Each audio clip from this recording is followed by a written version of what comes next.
Hello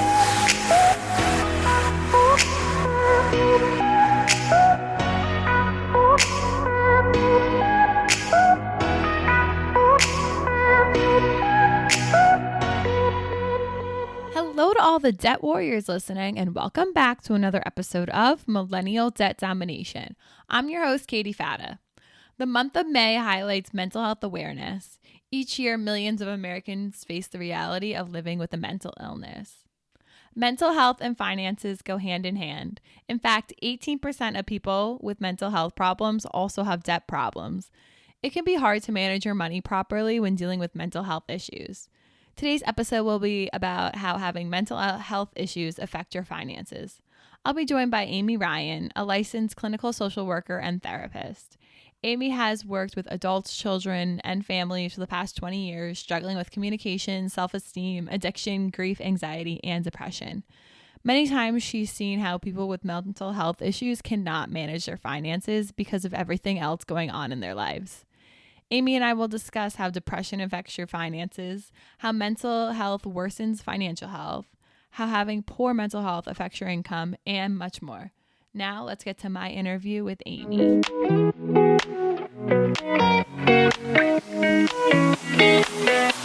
Hi, Amy. Thank you for being on the podcast today. Hi, good morning, Katie. Thank you for having me. Yeah, I'm really excited to have you here. You know, you're a licensed clinical social worker, and this month is Mental Health Awareness Month. So today we're going to be talking about how mental health affects your finances.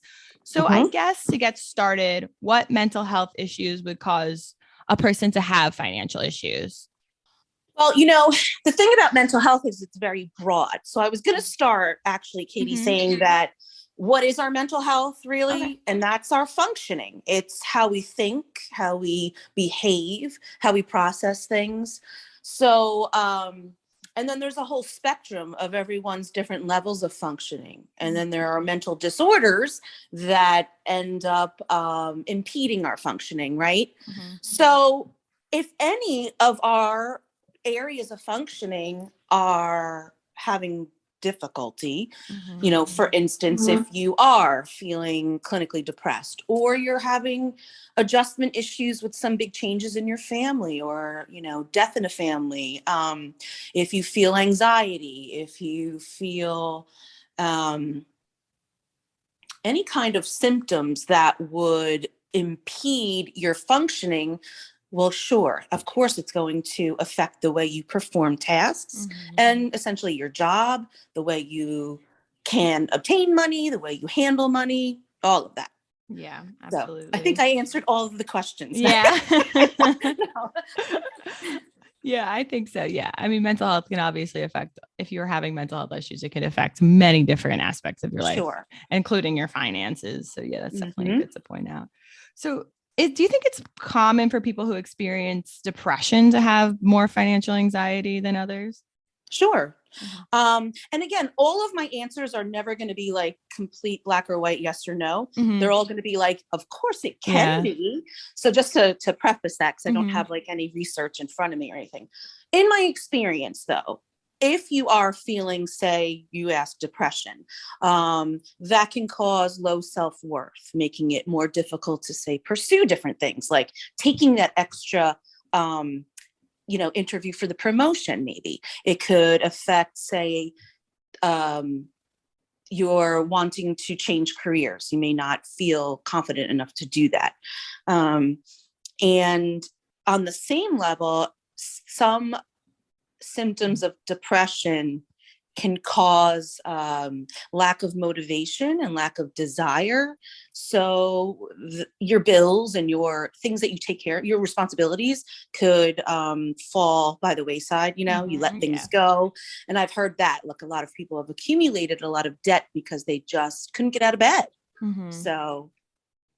Yeah. And I think you kind of mentioned like people who are depressed, they lack confidence. So do you think if those people are lacking confidence, they also lack motivation to manage their finances? Sure. And the thing too is to avoid it sometimes. You know, it's like, oh, this is getting worse. So I'm not going to look at it. Okay. You know. Yeah. Just That like makes my sense. closet sometimes. Yeah. I feel like, yeah, these people definitely, if they're depressed, they want to maybe avoid managing their finances. But do you think there's also some things they want to do to make themselves feel better, like overspending? Do you think, does overspending make people feel better if they're depressed? Well, that's another coping mechanism, right? Yeah. Let me go and buy myself these pair of shoes or a new something for my house, and that'll make me feel better. But usually, if it's not in line with their financial goals, it's going to backfire on them. It's a temporary coping mechanism, Mhm. just like it would be like, oh, let me have this piece of cake or this extra drink, or there's certain things like we're trying to fill avoid somehow to make us feel better. But in the long run, you start to feel bad that you made that decision. And then the guilt can, exacerbate the depression. Right. So Yeah, absolutely. it's a cycle. Yeah. Yeah, that's very true. So what feelings are associated with money? Are there certain feelings people will feel that are associated with money? Should I turn it on you and ask you? Maybe. You let me know. Let's do it together. Like, I can't speak for everyone, but Right. there's positive and negative, Yeah, there right? definitely is. I think personally, I sometimes feel guilty spending money. Okay. I don't know. Sometimes I feel like, why do I really need this? Like, I really overthink spending. I'm that type of person, but I know I feel like there's a lot of people who just are like, oh, it's a treat or something. But I'm definitely not Mhm. one of those people. Maybe because I work in the finance industry, but Right. Well, and it's a bigger picture. It's like, Mhm. can I actually afford this? What Right. is it going to do? What are the consequences of getting this? Yeah. Because then the positive feelings associated with money can be pride or worth, Mm. right? You have these goals to be at a certain place. And when you get there, you're like, all right, I feel good. I worked for that. Like, I've been doing this for 10 years and I feel awesome that I got to this level. Um, there's also safety and security. Mm. I often tell my clients now that, I'm almost an old lady, No. that back in the day as a social worker, I wanted to change the world and help people. But now, I have, elderly family members, I have children. So finances mean a little safety and security for me Mhm. in order to be able to provide for my loved ones as well Mhm. and not be constantly struggling. But yes, the guilt Mhm. and fear Mm. that you're making the decisions in or making wrong decisions, anxiety and worry about, can I do this? Can I invest in this? Can I spend this? Should I go out to dinner? Mm. All of those are incorporated with it. It's a big decision making type of process, right? Yeah. Yeah. So, Yeah, absolutely. I definitely relate to all of those emotions when it comes to spending. mhm. Yeah, definitely. Because then it's like, oh, I'm thinking if I want to buy this outfit, it's like, well, what about my shopping? What about my meals for the week? I have to buy that. That's obviously more important. I'm definitely just an overthinker, but Mhm. yeah, there's definitely a lot of feelings associated with money, and all of those are such great examples of those. So, are people with mental health problems more prone to making irresponsible money decisions, even if they do know better? Sometimes, yeah, if they're Mhm. avoiding what their reality is, like their reality is I can't go to Cabo, Right. I'm doing it anyway. They just kind of say, oh, forget it. I don't care. I'm just going to throw my hands up in the air. Yeah. And then, also then there's certain symptoms, very similar to certain disorders, say for if somebody is going through a manic episode, it's very uh, common for those going through a manic episode or a hypomanic episode, which is a little bit lesser, of overspending. They have a grandiose feeling that I can do whatever I want. So they feel bigger and larger than life and can all of a sudden rack up their credit card and go, oh Yeah. my God, how did that happen? Hmm. So yeah, that's common with that as well. Yeah, definitely. The credit issues that you mentioned, that just it can Mhm. ruin someone's credit if they're just spending on that trip that they know they can't afford, but they're doing it anyway. They're Mhm. obviously hurting their credit and making themselves go into debt even more, which isn't great. Yeah. Yeah. So it's true that 39% of people with mental health problems say their financial situation had worsened their mental health problems. Is the converse true as well? Does poor mental health worsen financial health? I think it sure can affect it, especially if it becomes debilitating, your symptoms, where maybe you need to go on disability, you have to stop working Yeah. your high stressful job. Um, or if you lose your job, based on performance in a way that you're just not showing up. Okay. And it could, you know, affect you because then all of a sudden, maybe you're losing your insurance benefits. Maybe how is that going to impact your treatment? Are you able to get your medications? Are you able to find and stay with the therapist that you're with? So a lot of those trickle down too. So your mental health and finances are very intertwined, I think. Yeah. That's such a good point about, like mental health. If you're just not there, you might not be able to work, which means you might not have your income, and your insurance is a super. Yes, I didn't even think totally. of that. Yeah, I definitely didn't even think of that, because if they can't get their medication or their counseling because of insurance. Oh yeah. Yeah. And out of pocket is not cheap. I can imagine. Yeah, definitely. And we kind of touched on this a little bit ago about, credit and people just spending on credit, even though they know they don't have the funds to do so. So then that obviously causes people to be in debt. So 18% of people with mental health problems also have debt problems. So how can we kind of touch on this, but is there anything else? How can mental health problems lead to an increase in debt? Just if you're the way that you were functioning is no longer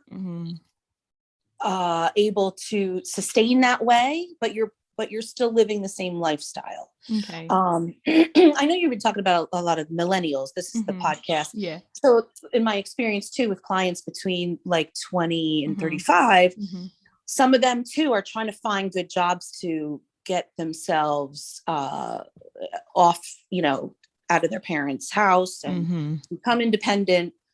And they can't find these jobs that actually can have insurance to maintain their stability with therapy. So they lose their insurance, like I said. And then, and they're trying to just, do what we all wanted to do, go to school or get a career and figure out how to, independently support ourselves. And it's really hard. And so if you continue the same lifestyle, you're just going to end up, accumulating all of this debt. So yeah, it's all about choices, I believe, and decision making.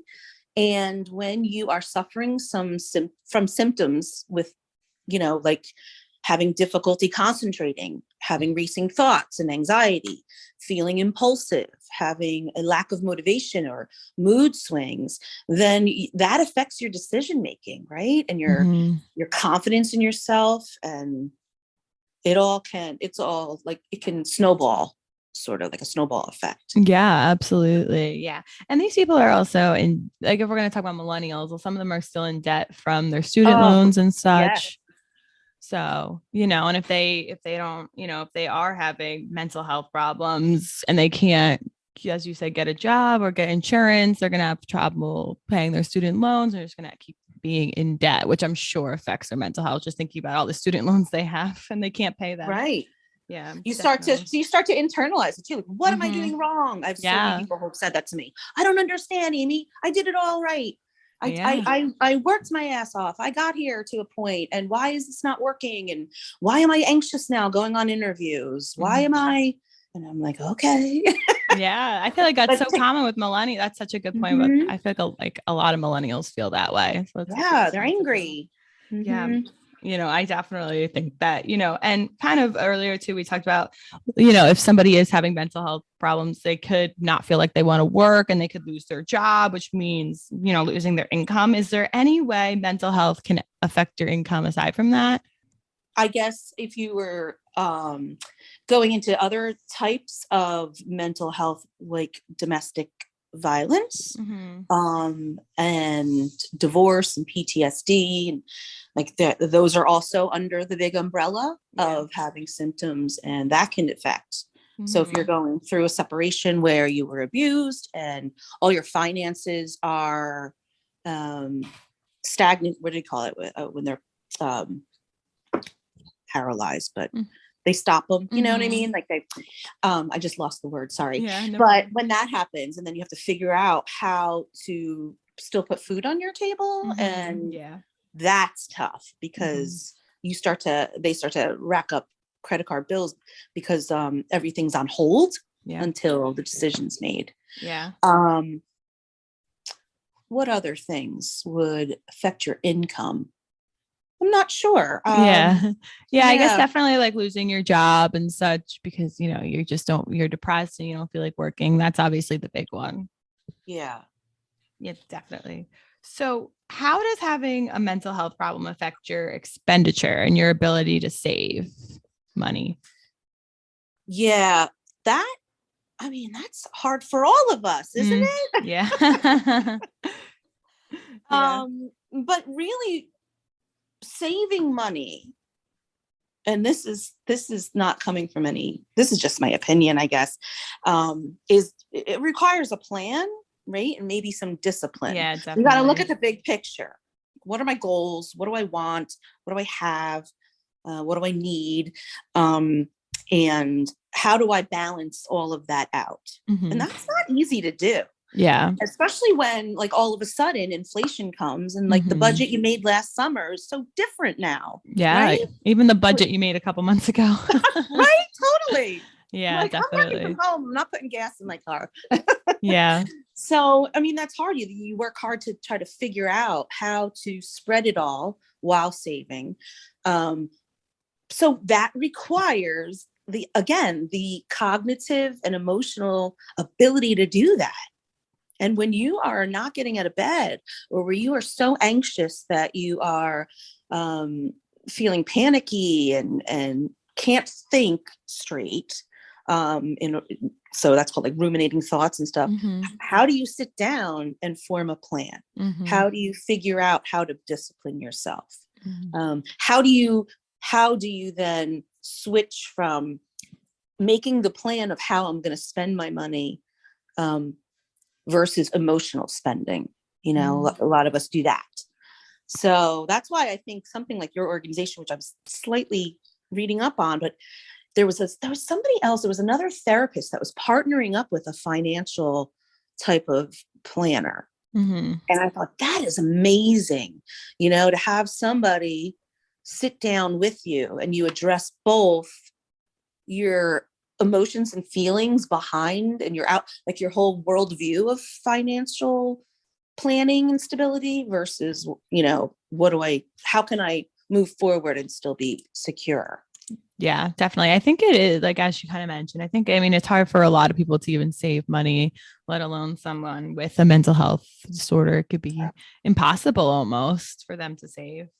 Yeah, it's hard. It's hard depending on what your career is. And, we are used to having so much more now. We're used to having, like, it's granted we need a computer and a cell phone and a car and you know what I mean? Those are all like not even wants anymore. They're like needs in a sense. And, when you turn 26 and you're no longer on your parents' insurance and you need to get your own car and your own car insurance, and then kids come along and sports, and there's so much that's out there to spend on. And I don't know. Yeah. So it's figuring out how to balance it all. Yeah. That's such a good point about the needs and versus wants and such. Do you think if somebody has a mental health problem, it affects their ability to access these needs, these essential services that can help someone manage their finances? Sure. It is so, I'm telling you, Katie, it is so hard for people to even navigate finding a therapist. It's difficult. So to find like, okay, let me see who can help me with my finances, and having, the confidence and trust in somebody, because that's a personal thing as well. who's going to really help me, or who's going to take advantage of me, is a lot of, can be a lot, could be in a lot of people's minds. So, navigating through and figuring out how to and where to go is difficult. I didn't even know much about this until you approached me. So I'm like, wow. Yeah. How do we get resources out there, Yeah, I think even like for someone without mental health issues, it could even take a lot for them to actually want to use our program and like admit they have problems with their credit or their debt or whatever. Oh, yeah. So to get someone with mental health issues to do that, it's even tougher. Mm-hmm. Yeah, sure. Definitely. So if you're struggling with mental health, what steps can you take to keep your finances in check? Like what are some small steps to start? Since I'm old school, I'm a big proponent of keeping track of things. I have my little notebook that says girl boss on it, I write everything down because when you get it out of your head, it clears some space. Okay. So I write everything down, what it is that I need to have, right? Like my bills, like my gas and my water and then things that I enjoy and want that are also important for your mental health, figuring out how to cut costs, how to, what it is that I would really, really, really want in my life. That's one thing, but I, of course, I'm a therapist, so I'm a proponent of therapy. Right. I have this issue with some of my clients, and we sit and talk about it, and we connect the dots between their symptoms and thinking process and feelings with, emotional spending versus like, okay, well, let's figure out how we can be a little bit more disciplined if that's what you need. So it's really facing it and keeping track, because when you're not facing it, I think that's when it can be building behind your back, and that can cause anxiety in itself, right? Yeah, I think keeping track of everything is a good way to start, with the managing to keep your finances in check. That's a really great way to start. And then once you start tracking everything you're spending, then you can kind of formulate a budget and such, and, small steps, but it won't happen overnight, but if you start by making those small steps, I think it could help a lot in the long run with people with mental health problems. Sure. And it'll give you a sense of control that I know what my life looks like in my financial area. Yeah. I know what it looks like, and that you can feel proud of, that you can feel safe about. Like, okay, this is what I'm going to do. I'm going to throw $10 a month towards this, and I'm going to get it down. And, so you tell yourself this plan, and then have a therapist or your support group, your friends, your family kind of support you throughout. And know that it will take some time. Know that it'll be patient. Know that there might be setbacks, because life happens. Let's face it. Yeah. I think I really also just like what you said about the support system. It's always good to have a support system, especially if you're having mental health problems.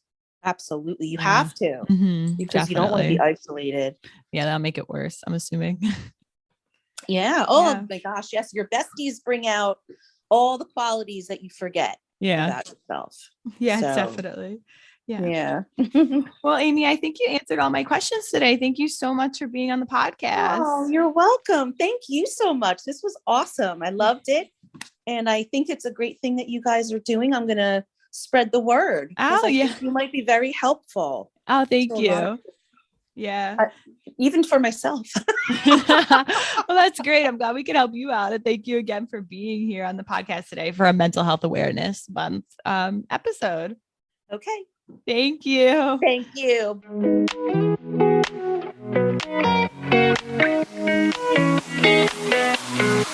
Mental health issues do have an impact on your financial health. Many people with mental health issues lack confidence and low self-worth, which can cause bills to fall by the wayside. This causes people to be behind on payments, which leaves them in poor financial standing. It's common for people with mental health problems to make poor financial decisions, even if they know they shouldn't, because it makes them feel better in the moment. Overspending is a coping mechanism many people with mental health issues use. If they're not feeling great, they want to buy something that can make them feel better. This can cause credit problems for many people and can really hurt their credit score. If you're experiencing mental health issues and can't properly manage your finances, it's important to have a support system around you. By having people around you that you can trust, you won't feel so isolated. Start small when getting your finances on track. Start by writing down all of your monthly finances so you know what needs to be paid every month. Then you can work your way up to creating a proper budget, then savings, and even investing. Lean on your support system to help you improve your mental health and your financial wealth. I'll make sure to link all of Amy's information in the description of this podcast, so if you're interested in what she does, you can get that information there. With that being said, that wraps up another episode of Millennial Debt Domination. Don't forget to subscribe to the podcast wherever you're listening, and if you're listening on Spotify or Apple Podcasts, please rate and review us there. I'll talk to you next time, Millennials, Gen Zers, and everyone else listening. Bye.